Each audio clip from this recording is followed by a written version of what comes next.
আমরা এমন একজন অতিথিকে ডেকেছি, উনি বিএনপির স্বনির্ভর বিষয়ক সম্পাদক এবিএম মোশাররফ হোসেন, কেন্দ্রীয় কমিটি বিএনপি। তো মোশাররফ সাহেব, আপনাকে আমাদের অনুষ্ঠানে স্বাগত। ধন্যবাদ আপনাকে আজকে অনুষ্ঠানে আমাকে আমন্ত্রণ জানানোর জন্য। যে আপনার কাছ থেকে আসলে গত এক বছরের ঘটনা এবং এই যে এক বছর আমাদের প্রাপ্তি না প্রাপ্তি এবং এই যে আজকে ৩৬শে জুলাই সবকিছু মিলে আজকের দিনটাকে আপনি কিভাবে দেখেন? ধন্যবাদ আপনাকে, ধন্যবাদ আমাদের যে সকল দর্শক আমাদেরকে দেখছেন সবাইকে আমি শুভেচ্ছা জানাচ্ছি। আসলে আজকের দিনটা আমি মনে করি যে বাংলাদেশি মানুষের জন্য একটা দীর্ঘ ত্যাগ, তিতিক্ষা, রক্তদানের মাধ্যমে আমরা অর্জন করেছি। কারণ আপনি নিশ্চয়ই জানেন যে আওয়ামী লীগ 2008-এ ক্ষমতায় আসার পর তারা দীর্ঘদিন ক্ষমতা থাকার জন্য বাংলাদেশের মানুষের উপর যে নির্যাতন, নিপীড়ন, রাজনৈতিক দলগুলিকে নিচ্ছিন্ন করে দেওয়া, ভোটারবিহীন নির্বাচন, আয়নাঘর তৈরি, গুম খুন, নানা অপরাধের মাধ্যমে বাংলাদেশটাকে একটা নরকের রাজ্যে পরিণত করেছিল। এই অবস্থা থেকে উত্তরণের জন্য আপনি জানেন যে রাজনৈতিক শক্তিগুলো, বিশেষ করে আমি যেই দলের প্রতিনিধিত্ব করছি আজকে বাংলাদেশ জাতীয়তাবাদী দল সহ অসংখ্য রাজনৈতিক দল, সামাজিক শক্তি শেখ হাসিনার বিরুদ্ধে বারবার আন্দোলন করেছে, কিন্তু হাসিনা রাষ্ট্রযন্ত্রকে ব্যবহার করে বারবার এই আন্দোলনকে দমন করেছে। মানুষ চরম ভাবে উনি নির্যাতন করেছে, হত্যা করেছে, গুম করেছে, আয়নাঘর তৈরি করেছে, এগুলো তো মানুষের কাছে জানে। সর্বশেষ এই যে বৈষম্যবিরোধী ছাত্র আন্দোলনের ছাত্র তরুণরা যে আন্দোলনটা শুরু করেছিল, যার কিন্তু ভিক্ষা তৈরি হয়েছিল দীর্ঘ 15টি বছর রাজনৈতিক দলগুলি আন্দোলনের মাধ্যমে, সর্বশেষ ছাত্র আন্দোলনের মাধ্যমে একটি চূড়ান্ত পরিণতির দিকে গিয়েছে। এবং আজকের এই দিনে 2024-এ ফ্যাসিস্ট শেখ হাসিনা বাংলাদেশ থেকে পালিয়ে যেতে বাধ্য হয়েছে। সুতরাং একদিকে যেমন স্বৈরাচার মুক্ত বাংলাদেশ, অন্যদিকে অসংখ্য নেতা কর্মী, সাধারণ মানুষকে হারানোর একটা বেদনার দিনও আমাদের জন্য। সুতরাং এই দিনটাকে আমি একদিকে যেমন আনন্দের দিন আমি হিসাবে চিহ্নিত করতে চাই, অন্যদিকে আমাদের জন্য একটা বিরাট বেদনার দিন হল যে আমরা এক সাগর রক্তের বিনিময়ে আজকে এই 5ই আগস্ট আমরা পেয়েছি। নিশ্চয়ই এটা যারা স্বজন হারিয়েছে, যারা সন্তান হারিয়েছে, ভাই হারিয়েছে, তাদের জন্য নিশ্চয়ই খুবই কষ্টের দিন। যে আজকে একটা বছর হয়ে গেল, আমরা একটা ইন্টিরিয়াম গভর্নমেন্ট বসালাম এবং তারা তাদের যে সংস্কারের একটা ধুলি তারা উড়ালো, কিন্তু এই এক বছরে যারা এই অভ্যুত্থানে জীবন দিল এবং যারা আহত হলো, তাদের কি ভাগ্যের কোনো পরিবর্তন হলো? তারা কি তাদের প্রপার ন্যায্যটুকু পেল? না, আসলে যদি আপনার চাওয়া পাওয়ার হিসাব করেন তাহলে এই ইন্টিরিয়াম গভর্নমেন্ট তো মোটামুটি বলা চলে যে এইটুক শুধু বাংলাদেশের মানুষ পেয়েছে যে একটা ফেসিস্ট বাংলাদেশে নেই, কিন্তু অনেক ক্ষেত্রে কাঙ্ক্ষিত যে প্রত্যাশা মানুষের ছিল, যে আকাঙ্ক্ষাটা ছিল, সেই আকাঙ্ক্ষা কিন্তু বাস্তবায়ন হয়নি। আজকে দেখেন আপনি, আইন শৃঙ্খলার পরিস্থিতির উন্নতি হয়নি। আজকে গণমানুষের যে আকাঙ্ক্ষা, যে বৈষম্যের বিরোধী আন্দোলনটি শুরু হয়েছিল, সেই বৈষম্য এখনো বাংলাদেশে রয়ে গেছে। আর্থিক খাতে বৈষম্য, তার সামাজিক ক্ষেত্রে বৈষম্য। আজকে রাষ্ট্র যে একটি গণতান্ত্রিক রূপান্তরের জন্য মানুষ আত্মহতি দিয়েছিল, সেটাকে আমরা এখনো পাইনি। যেমন একটা নির্বাচন নিয়ে কিন্তু এখনো একটা ধোঁয়াশার মধ্যে মানুষ আছে। অথচ দেখবেন দীর্ঘ শেখ হাসিনা ক্ষমতার বিশেষ করে 3টি নির্বাচনে, 2014, 2018, 2024-এর নির্বাচনে মানুষ কিন্তু তার ভোটার অধিকার প্রয়োগ করে তার নেতা কিন্তু তারা নির্বাচিত করতে পারে নাই। সুতরাং সামগ্রিকভাবে লক্ষ্য করা যায় যে এই যে আকাঙ্ক্ষা নিয়ে আমাদের জুলাই গণ অভ্যুত্থানটা সংগঠিত হয়েছিল, সেই আকাঙ্ক্ষা কিন্তু আমরা আসলে বাস্তবায়ন এখনো আমরা পাইনি। যার কারণে আপনারা দেখবেন নানা মত থেকে নানা কিন্তু ক্ষোভ আছে এই সরকার যে কেন সে কাঙ্ক্ষিত মানে পরিবর্তনটা করতে পারে নাই। আপনি দেখেন একটা সংস্কার নিয়ে আলোচনা হচ্ছে, যেই সংস্কারটা একটা গণতান্ত্রিক অগ্রযাত্রার ক্ষেত্রে ভূমিকা রাখবে, সেই দিকে না গিয়ে আপনি দেখবেন এমন কিছু বিষয় যেগুলি এখন বাংলাদেশে প্রয়োজন নাই, যেমন সংবিধান বাদ দেওয়া, রাষ্ট্র মূলনীতি পরিবর্তন করা, অথবা এই যে গণপরিষদ করা, সেকেন্ড রিপাবলিকের ধোয়া তোলা, এখন আবার নতুন একটা বিষয় এখন উত্থাপন করা হয়েছে পিয়ার। সুতরাং আমি মনে করি এইগুলি সামগ্রিক গণতন্ত্র উত্তরণের ক্ষেত্রে প্রতিবন্ধক। বরং আমরা কিভাবে আগামী দিনে বাংলাদেশটাকে গণমানুষের বাংলাদেশে তৈরি করতে পারি, সেক্ষেত্রে শেখ হাসিনা যে ক্ষতগুলি তৈরি করেছে সেগুলিকে রিপেয়ার করে এবং আইনের যে দুর্বলতা আমাদের গুলি আছে সেইগুলিকে আমরা রিপেয়ার করে কিভাবে একটা গণমানুষের বাংলাদেশে পরিণত করতে পারি সেই দিকে যাওয়াই আমার মনে হয় সবচেয়ে বেশি প্রয়োজন আমাদের ছিল, কিন্তু সেই কাঙ্ক্ষিত পরিবর্তন কিন্তু আমরা এই 1 বছরে দেখিনি। এই 1 বছরের মধ্যে আপনি কি দেখেছেন যে আমাদের যারা এখন উপদেষ্টা মণ্ডলী তাদের সাথে আমাদের গ্রামের কোন রকম যোগাযোগ হয়েছে? না, আপনি একটা জিনিস কিন্তু সর্বজন বিদিত যে বাংলাদেশের যে গভর্নমেন্টকে আমরা দেখি কিনা সরকারি বা এই ধরনের ইন্টেরিয়াম গভর্নমেন্ট বা সামরিক শাসন তো আমরা দেখেছি, আমাদের কাছে মনে হচ্ছে এবং সাধারণ মানুষ বাংলাদেশের মনে করে যে ডক্টর ইনুস যেই তার ইন্টেরিয়াম গভর্নমেন্ট সাজিয়েছে সবচেয়ে দুর্বল মানে যাদেরকে উনি উপদেষ্টা পরিষদে নিয়েছে সবচেয়ে অনভিজ্ঞ, রাষ্ট্র পরিচালনার ন্যূনতম তাদের কোনো ধারণা নাই। অনেকের ব্যাকগ্রাউন্ড হলো এনজিও বে, যার জন্য অনেকে কিন্তু খুব তামাশা করে বলে এটা যে এনজিও গ্রাম গভর্নমেন্ট। তারপর আঞ্চলিকতার দোষে কিন্তু মারাত্মকভাবে দুষ্ট। আপনি দেখেন যে বিরাট একটা অঞ্চল থেকে অধিকাংশ অ্যাডভাইজারকে নেওয়া হয়েছে। সুতরাং আপনি একটা বৈষম্যহীন বাংলাদেশ তৈরি করতে হলে আপনি যেই সরকারটা এখন বাংলাদেশ পরিচালনা করছেন তাদের মধ্যে একটা চরম বৈষম্য বিরাজ করছে। এবং আপনি দেখবেন যে বিশেষ করে সবাই বলে যে গ্রামীণ ব্যাংক এবং এনজিওদের একটা ব্যাপক দৌরাত্ম্য কিন্তু এই সরকারের মধ্যে আছে। এটাকে আমরা সহজে একটু দেখলেই কিন্তু আমরা এটা বুঝতে পারি। তারপরেও একটা বড় কথা যে সেটা হলো যে এই যে 1 বছর হয়ে গেল,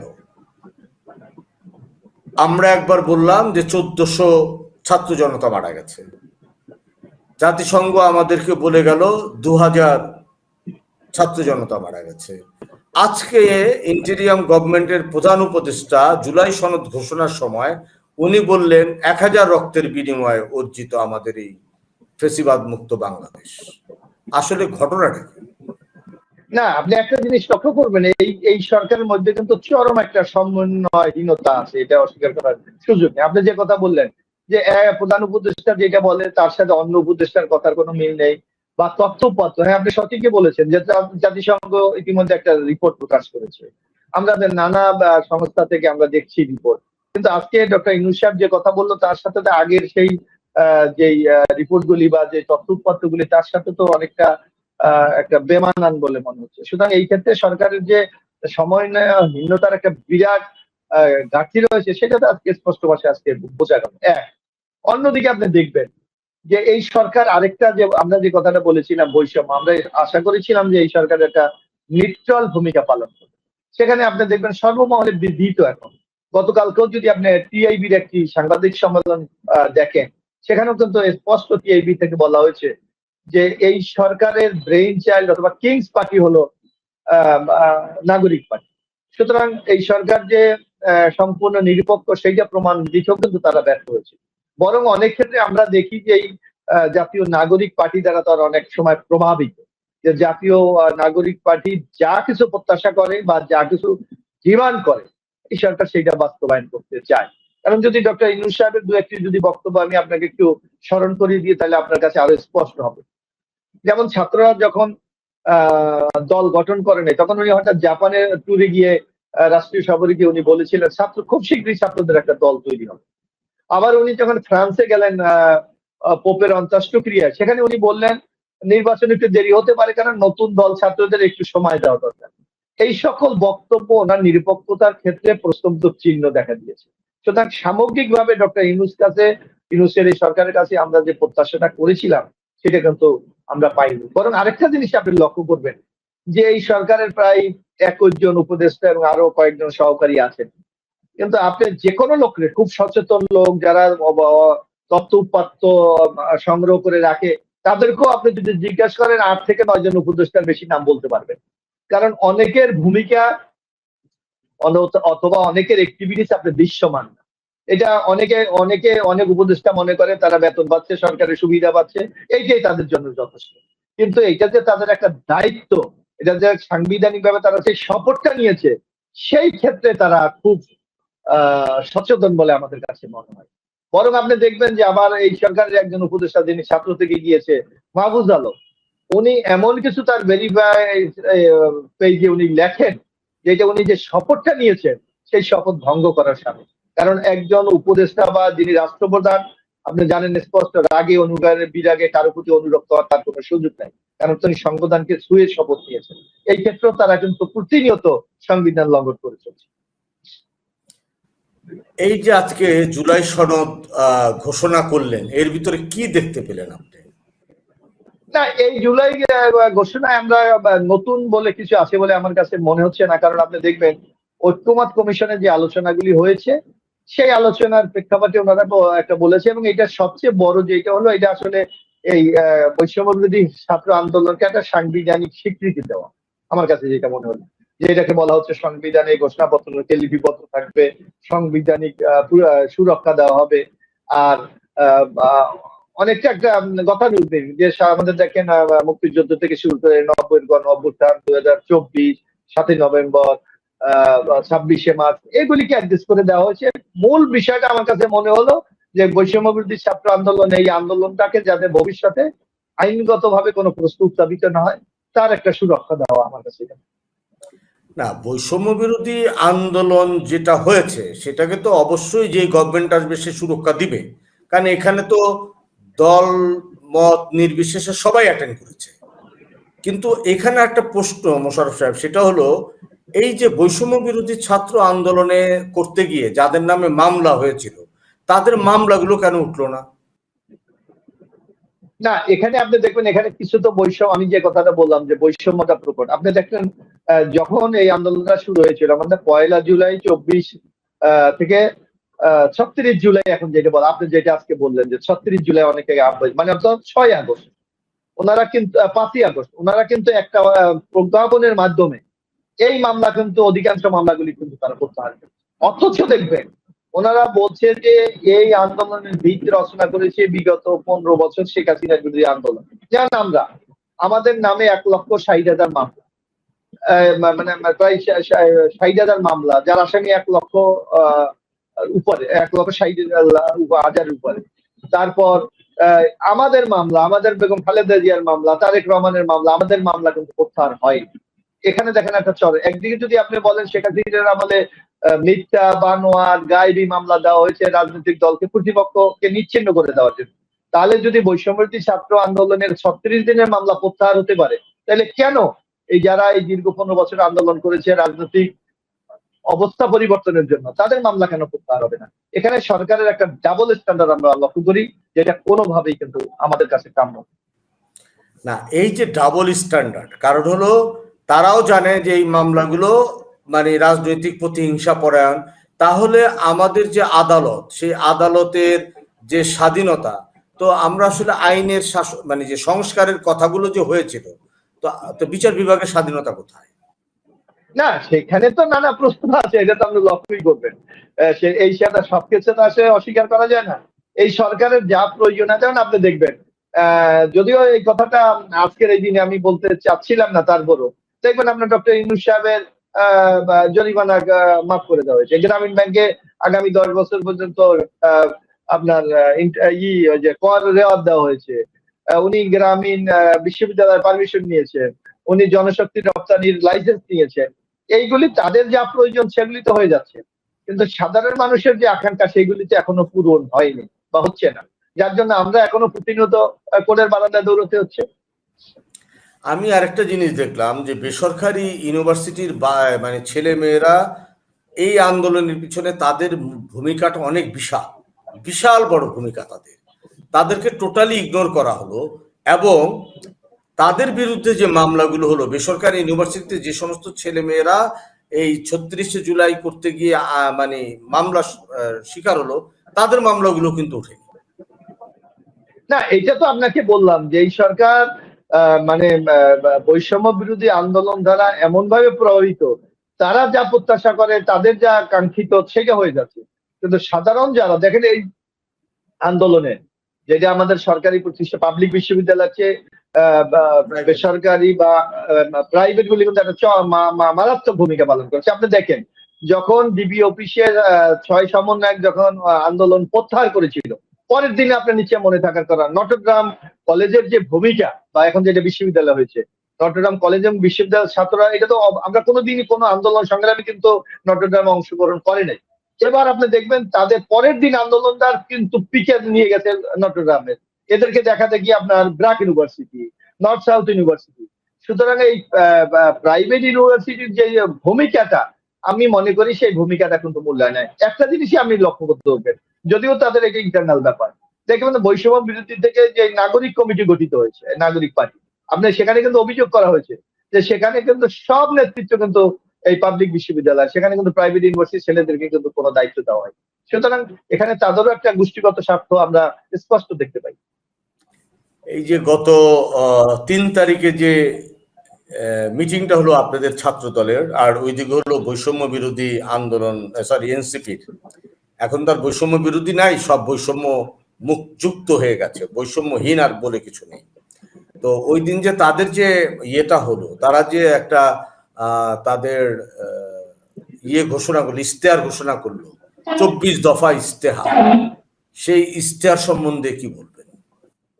না, ইশতেহার তো এটা আসলে আপনি দেখবেন এটা আগামী দিনে তারা একটা দল গঠন করেছে এবং তাদের কোন কোন নেতা বলে যদি নির্বাচনে তারা 300 আসন পাবে, বিএনপি 50 আসনও পাবে না। সুতরাং এইটা তাদের সেই নির্বাচনে বৈতরণী পার হওয়ার জন্য তারা জনগণের কাছে যে কথাটা আমরা বিভিন্ন জায়গায় মিডিয়াতে বলি যে তারা একটা রাজনৈতিক দল গঠন করেছে, তাদের এখন তাদের নিবন্ধন নাই, তাদের ম্যানিফেস্টো নাই, তাদের রাজনৈতিক দর্শন নাই, এইটা সাধারণ মানুষকে বোঝাবার জন্য আমার মনে হয় এই ঘোষণা দিয়েছে এবং এটা অনেকটা গতানুগতিক, নতুনত্ব আছে বলে আমার কাছে মনে হয়। আপনারা ইলেকশন চাচ্ছেন, পুরো জাতি ইলেকশন চাচ্ছে, ইলেকশন চাচ্ছে না কিছু দল। এর মধ্যে আপনার মৎস্য উপদেষ্টা ফরিদা পারভিন বললেন যে হাসিনার বিচার হওয়ার আগে দেশে কোনো ইলেকশন হবে না। এটাকে আপনি কিভাবে দেখেন? না, এইটা তো সম্পূর্ণ অগণতান্ত্রিক। আপনি দেখেন বিচার কি আপনি জোর করে কাউকে ফাঁসি দিয়ে দেবেন? তাহলে দিতে পারে, ডক্টর ইউনূস সাহেবের কাছে ক্ষমতা আছে, উনি অর্ডিন্যান্স জারি করে দিতে পারে যে ওকে ফাঁসি দিয়ে দিলাম। আর আপনাকে যদি বিচার করতে হলে সেখানে আপনাকে তথ্য উপাত্ত প্রমাণ আদালতে উপস্থাপন করে যুক্তিতর্কের মাধ্যমে সেটাকে আপনার প্রতিষ্ঠা করতে হবে। এটার সময় সাপেক্ষ ব্যাপার। হুট করে তো আপনি কাউকে ফাঁসি দেওয়া বা যাবজ্জীবন জেল দেওয়া এটা সম্ভব না। আর বিচার তো একটা প্রক্রিয়াজাত গত ব্যাপার, আপনি যখন যা চাইবেন তাই তো হবে না। সুতরাং এইটা যারা বলে যে যতদিন বিচার হবে, তাহলে কি বিচার আগামী 20 বছর হবে না? 20 বছর কি বাংলাদেশ ভোট দেবে না? বরং এইটা শেখ হাসিনার সেই কথারই পুনরাবৃত্তি। যেমন শেখ হাসিনা বলতো, আপনার নিশ্চয় মনে আছে যে হাসিনা যদি না থাকে নেক্সট হুইজ দ্য নেক্সট, মানে বাংলাদেশে কোনো নেতা নেই। এই ধরনের একটা ন্যারেটিভ দাঁড় করাতে চান। আমি মনে করি এটা জনগণের কাছে কোনোভাবে গ্রহণযোগ্য না। বরং বাংলাদেশের জনগণ নির্বাচন চায়, জনগণ তার ক্ষমতার প্রয়োগ করতে চায়। আপনাকে একটা আমি একটু ডাটা বলি। আজকে অনেকে অভিযুক্ত করে যে বিএনপি কি দ্রুত ক্ষমতায় যেতে চায়, একটা নির্বাচন চায়, আর কিছুই চায়। আপনি নিশ্চয়ই সচেতন লোক এবং আপনি মানে প্রতিনিয়ত বাংলাদেশে কোথায় কি হয় নিশ্চয়ই আপনি খোঁজ খবর রাখেন। আপনি দেখেন এই যে ঐক্যমত কমিশনের যে আলোচনাগুলো হচ্ছে, নিশ্চয়ই বিএনপির রাষ্ট্র মেরামতের 31 দফা আপনি পড়ে থাকবেন। আপনি একটু বলেন তো, যে আপনি তো একজন গণমাধ্যম কর্মী বা গণমাধ্যমের খুব প্রতিষ্ঠিত লোক, যে এই 31 দফার বাইরে কি নতুন আমরা কোনো কিছু দেখতে পাচ্ছি? আমারও একটা প্রশ্ন সেই জায়গায়, সেটা হলো তারা 760টা এনেছে, কি আপনাদের উপস্থাপন করেছে 760টা, মানে মানে করেছে তারা, মানে ধারা ধারা উপস্থাপন করেছে। তো 760টা ধারা থেকে আপনি 20টায় নেমে আসলেন কিভাবে? How is it possible? Number 1। Number 2, 9টায় মতনৈক্য হয়েছে আর বাকি 10টা হয় নাই, আর কয়েকটা উচ্চ রয়েছে। এই যে ঐক্যমত্য কমিশন, প্রথমে আপনি গেলেন কোথায়? প্রথমে আপনি গেলেন হলো সংস্কার। সেই সংস্কার যখন আপনি পারলেন না, সেটাকে ঐক্যমত্যে এনে আপনি একটা ঐক্যমত্য কমিশন করে এটাকে একভাবে বের করে নিয়ে আসলেন। তো এন্ড অফ দ্য ডে রেজাল্টটা কি দাঁড়ালো? এনসিপি যে কথাটা বললো, বা জামাত বা ইসলামী আন্দোলন যে বললো যে তারা ইলেকশন করবে না, তো আসলে কি তারা ইলেকশন করবে না? এখন তারা কি না, বলবে? এখানে কিন্তু আপনার যদি আপনি খুব থিওরিটিক্যাল দেখেন, সেখানে কিন্তু সংকট আছে। দেখেন, আপনি ইউএনসিপি এখনো পর্যন্ত তারা নিবন্ধন পায়নি। এখনো পর্যন্ত বাংলাদেশের কোথাও তাদের সাংগঠনিক কাঠামো আমরা চোখে দেখি না। এ দেখার মতো দেখলাম যে একটা পদযাত্রা শুরু করেছে।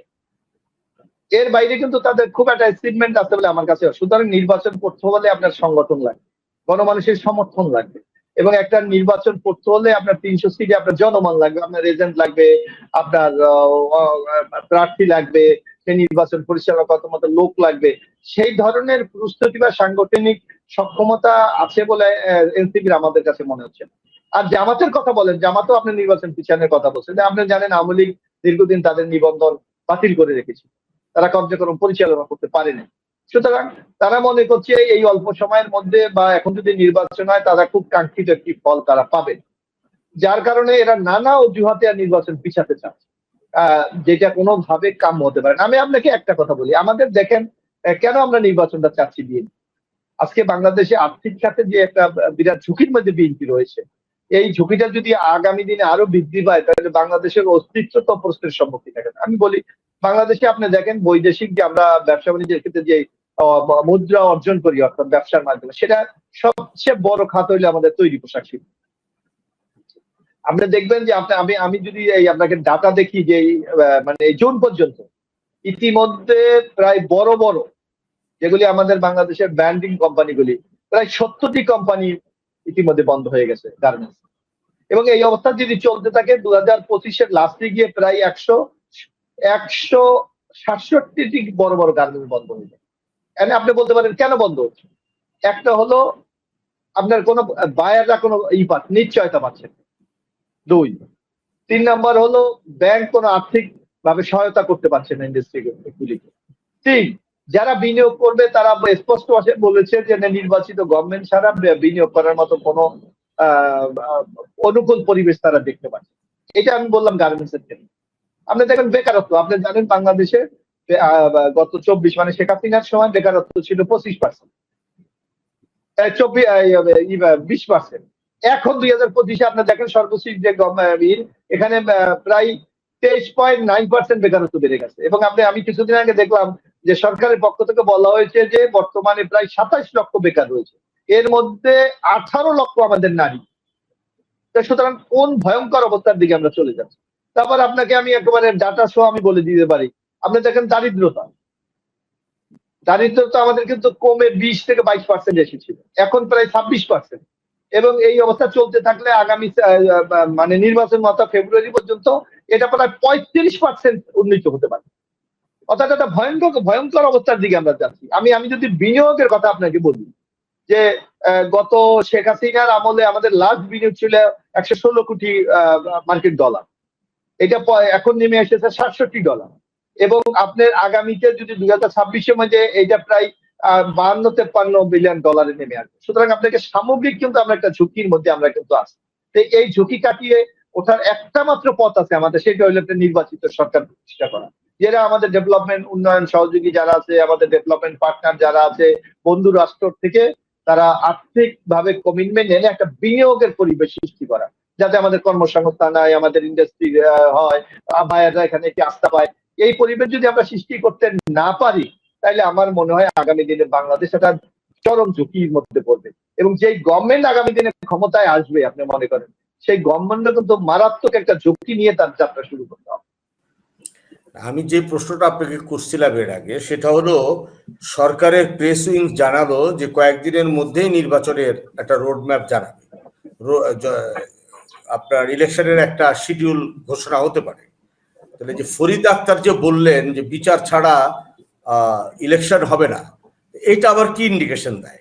আবার এইদিকে দেখেন আরেকটা জিনিস দেখেন, মাহফুজ আলম তথ্য উপদেষ্টা, সে কালকে ফেসবুক স্ট্যাটাস দিয়েছে যে আরেকটা 1/11 আসার পসিবিলিটি দেখা দিচ্ছে। না এগুলি তো কোন উপদেষ্টা মনে করে খুব এই উপদেষ্টারা এনজয় করছে, তারা সরকারি ক্ষমতা, সরকারি গাড়ি, সরকারি বাড়ি, এটা হয়তো ভবিষ্যতে তারা কয়জন উপভোগ করতে পারবে এটা নিয়ে তার সন্দেহ আছে। সুতরাং যতদিন থাকা যায় এইরকম একটা মানসিকতা তাদের মধ্যে আছে। যেমন আপনার মনে আছে একসময় আমরা হঠাৎ শুনলাম যে আমাদের স্বরাষ্ট্র উপদেষ্টা বলল ডক্টর ইউনূসকে মানুষ 5 বছর চায়। আমরা নিশ্চয় খেয়াল আছে, অর্থাৎ ইউনূস সাহেব যদি 5 বছর থাকতে পারে তাহলে স্বরাষ্ট্র উপদেষ্টা তো 5 বছর থাকতে পারবে, অন্যান্য উপদেষ্টা 5 বছর থাকতে পারে। অর্থাৎ এখানে একটা ক্ষমতার মোহ বা ক্ষমতার স্বাদ তারা পেয়ে বসেছে। এই জন্য নানাজন নানা কথা বলে, কিন্তু রিয়ালিটি বাস্তবতা আপনাকে বুঝতে হবে। বাস্তবতা যে বাংলাদেশকে এখন সেভ করার একটাই পথ আছে, নির্বাচনের মাধ্যমে গণতন্ত্রের যাত্রা শুরু করা। এই যাত্রা যদি আপনি শুরু করে না পারেন, দেশ হিসাবে আমরা কিন্তু চরম একটা ভয়ঙ্কর পরিস্থিতির মধ্যে আমরা পড়েছি। আজকে একটা খবর লক্ষ্য করেছেন কিনা জানি না, আজকে যে জুলাই দিবস 36শে জুলাই 5ই আগস্ট, আজকে যে দিবসটা আমরা পালন করছি, যে বিশাল বড় ঘটা করে একটা অনুষ্ঠান হচ্ছে, যেখানে এনসিপি তো মানে যেহেতু বৈষম্য বিরোধী আন্দোলনে তাদের একটা বিশেষ ভূমিকা ছিল, তাদের 4জন নেতা আজকে কিন্তু কক্সবাজার গিয়ে এক্স আমেরিকার রাষ্ট্রদূত পিটার হাসের সাথে দেখা করে এসছে। এই সম্বন্ধে কি বলবেন? না, এইটা আমি কিন্তু সোশ্যাল মিডিয়া জিনিসটা দেখলাম, কিন্তু আমি এটা আসলে আজকে আমাদের, আপনি জানেন, সারা বাংলাদেশ ব্যাপী আজকে বিএনপির পক্ষ থেকে একটা বিজয় রিলিজ ছিল উপজেলা পর্যায়ে। আমি এই প্রোগ্রামে এখন এলাকাতে আছি, সুতরাং আমার কাছে খুব অথেন্টিক কোনো নিউজ নাই। একদিকে দেখলাম যে ওখানে পিটার হাসের সাথে মিটিং করেছে, আবার ওদের ওই যে নাগরিক কমিটির নাসিরুদ্দিন পাটোয়ারি অস্বীকার করেছে। আসলে এটার একেবারে রিয়াল অথেন্টিক কি নিউজ, এইটার সর্বশেষ আপডেট আমার কাছে। আজকে যে এই আমাদের সংসদ ভবনের সামনে যে প্রোগ্রামটা করার মানে উদ্যোগ সরকার নিল, এবং সরকার 8 জোড়া ট্রেন ভাড়া করলো বাংলাদেশের বিভিন্ন অঞ্চল থেকে লোকজন আনার জন্য। এই লোকজনগুলো কারা, কাদেরকে সরকার নিমন্ত্রণ করেছে, এবং এই যে দেশের টাকা খরচ করে এই জুলাই সনদ ঘোষণা দেওয়ার জন্য আপনার ট্রেনগুলো ভাড়া করা হলো, এগুলো কি রাজনৈতিক দলের সাথে কথা বলে করেছিল?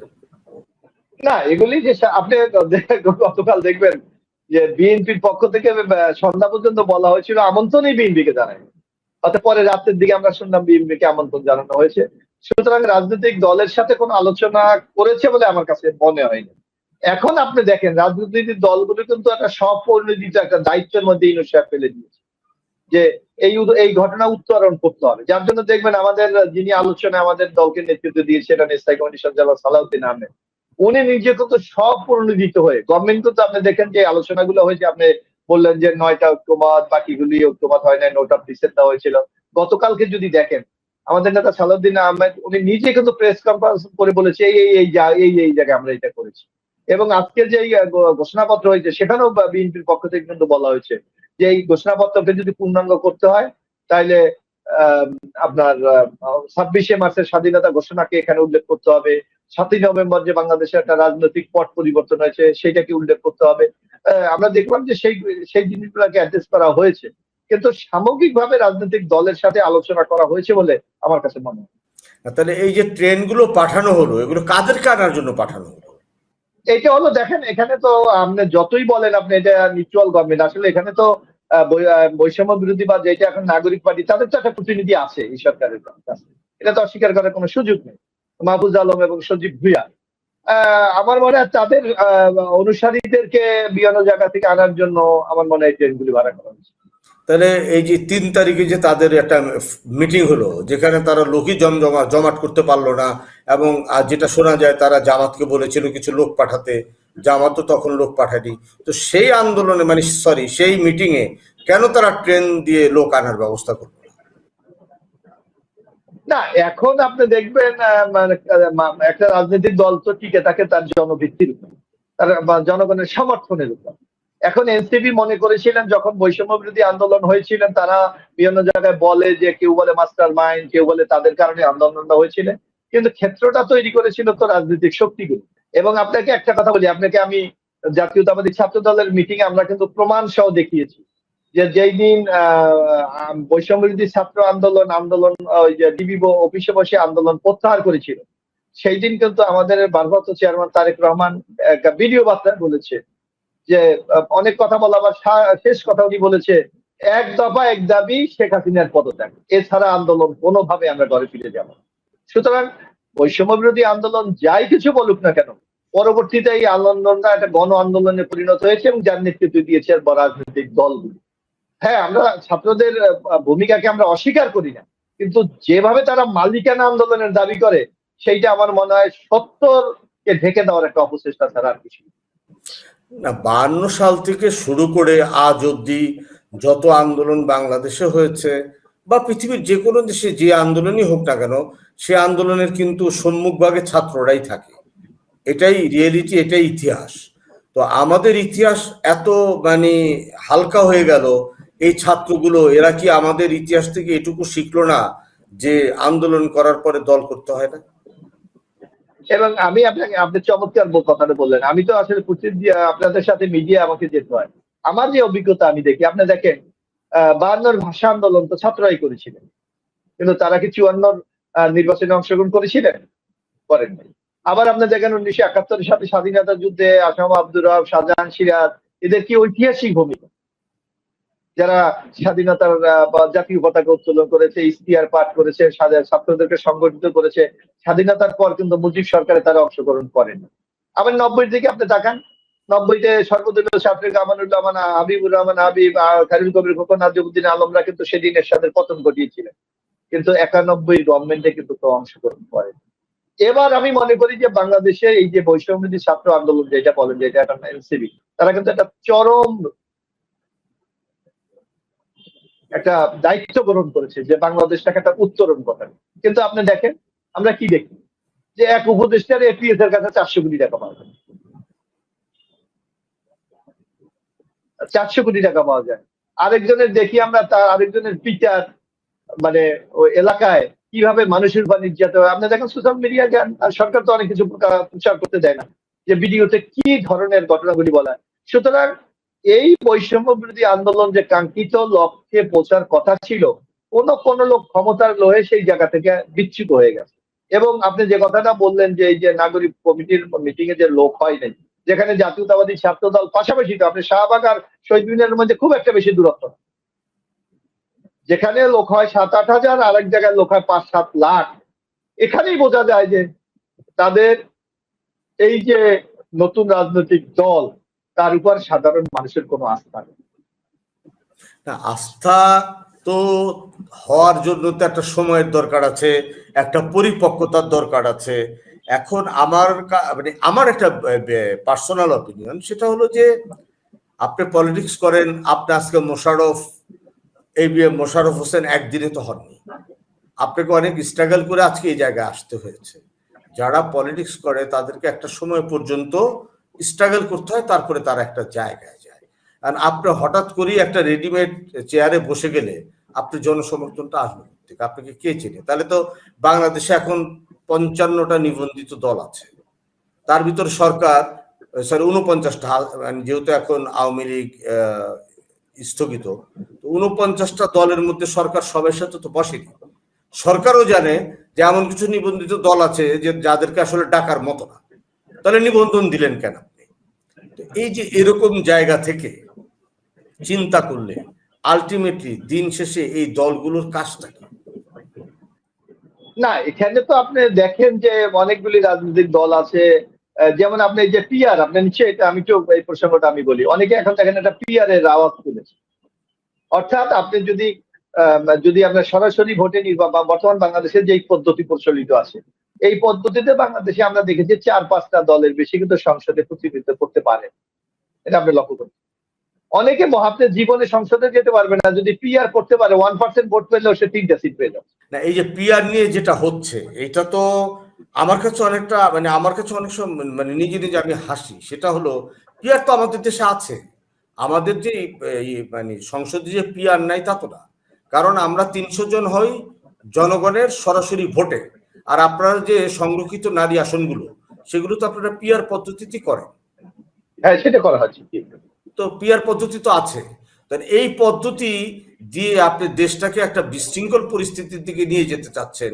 কারণ পিআর পদ্ধতি বলা হয়েছে পৃথিবীর 89টা না 90টা দেশে আছে, যে সমস্ত দেশে অনেক বিশাল গণতন্ত্রের দেশ, এবং সেই পিআরেরও অনেক রকমের সিস্টেম আছে। এই পিআর নিয়ে কথা বলতে গেলে আসলে অনেক কিছু জানার দরকার আছে, অনেক পড়াশোনা করার বিষয় আছে। আপনি কিছুই জানলেন না, আপনি শুধু মনে করলেন যে পিআর পদ্ধতি চালু করে দেন, আমার 3 জন যায় সংসদে বসে পড়ি। এইটাই আপনি যেটা বললেন উদ্দেশ্যটা। আর আপনি আমাদের দেশে আর্থসামাজিক মানুষ আছে, ভোটারদের বা নাগরিকদের মনোজগতের অবস্থান তো আপনাকে আগে নির্ণয় করতে হবে। আমাদের দেশের মানুষের কি চায় আমি জানি না। আপনি নিশ্চয়ই অভিজ্ঞতা, এই যেন আমি এলাকায় আছি, আমরা কিন্তু এখনো ধরেন বিএনপি ক্ষমতায় নাই, কিন্তু তারপর বড় একটা বৃহত্তর রাজনৈতিক দল হিসাবে আমাদেরকে অনেক সামাজিক দায়িত্ব পালন করতে হয়, প্রশাসনিক ভাবে আমাদেরকে অনেক সহযোগিতা। যেমন অনেকে ভোরবেলা আমরা যখন আইসে দেখি ড্রয়িং রুমে বসা, যে তার বাচ্চার ওষুধ হাসপাতালে বলে দিতে হবে, তার বাচ্চাটা ভর্তি করতে পারছে না, সেখানে একটু মানে কথা বলতে হবে। অনেকের জায়গা জমি নিয়ে ঝামেলা, সেখানে কথা বলতে হবে। মানে এমন ধরনের বিষয়গুলি আমাদের সামনে এসে আছে, অর্থাৎ পাবলিকের সাথে যে ইন্টারাকশন, এটা কোরিলেশন, এই জিনিসটা তো আজকে এই যে সরাসরি ভোটের মাধ্যমে হওয়ার কারণে হচ্ছে। জনগণও যেমন রাজনৈতিক নেতা কর্মীদের প্রতি একটা আস্থা আছে, আর এরাও তাদের প্রতি আস্থা আছে। কিন্তু পিয়ার পদ্ধতি যদি হয় বাংলাদেশে, আপনি তাহলে আমার নেতাকে, who's my leader, I don't know, আমি কাকে ভোট দেবো? আমি ভোট দেবো পার্টিকে। পার্টি আমার কাঙ্ক্ষিত নেতাকে তো আমার সে পিআর এর নমিনেশন নাও দিতে পারে। এবং আরেকটি যে জিনিস দেখতে আপনি দেখবেন যে রাজনৈতিক দলগুলি তখন কিন্তু এই যে আমরা বলি যে বেচা কেনা, মানে নমিনেশন বাণিজ্য, এটা কিন্তু মারাত্মক আকার ধারণ করলো, যেটা আমাদের মতো থার্ড ওয়ার্ল্ড কান্ট্রিতে একটা প্রবলেম, এটা অস্বীকার করার কোনো সুযোগ নেই। আপনি দেখেন ছোটখাটো দল 2% ভোট পেলে 6টা 2টা বিক্রি করে দিল, 4কে বিক্রি করে দিল। অর্থাৎ নানা সংকটে দেশটা পড়ে যাবে, এবং সবচেয়ে বড় সংকটে পড়বে আমাদের জনগণ। ওই যে আপনি নিশ্চয়ই, আমার নিশ্চয়ই সোশ্যাল মিডিয়া আপনি নিশ্চয়ই চোখ রাখেন, দেখি বলে ওই একজন জিজ্ঞেস করলো, আচ্ছা পিয়ারটা কি? তো আমি ভোট দিলাম সন্দীপে, এমপি হইলো মালদ্বীপ। অর্থাৎ আমার প্রতিনিধিকে, আমার নেতাকে আমি জানি না। এইটা দিয়ে তো বাংলাদেশের মতো এই একটা উন্নয়নশীল দেশের মানে পার্লামেন্টের মতো একটা জায়গায় প্রতিনিধিত্ব নির্বাচন করা যায়। সুতরাং আমরা মনে করি কোন কোন মহল, আপনি যে কথাটা বললেন যে নির্বাচন পিছাতে চায়, দীর্ঘদিন ক্ষমতা চায়, এগুলা তাদেরই একটি মানে কৌশলের অংশ হিসাবে আমার কাছে মনে হয়।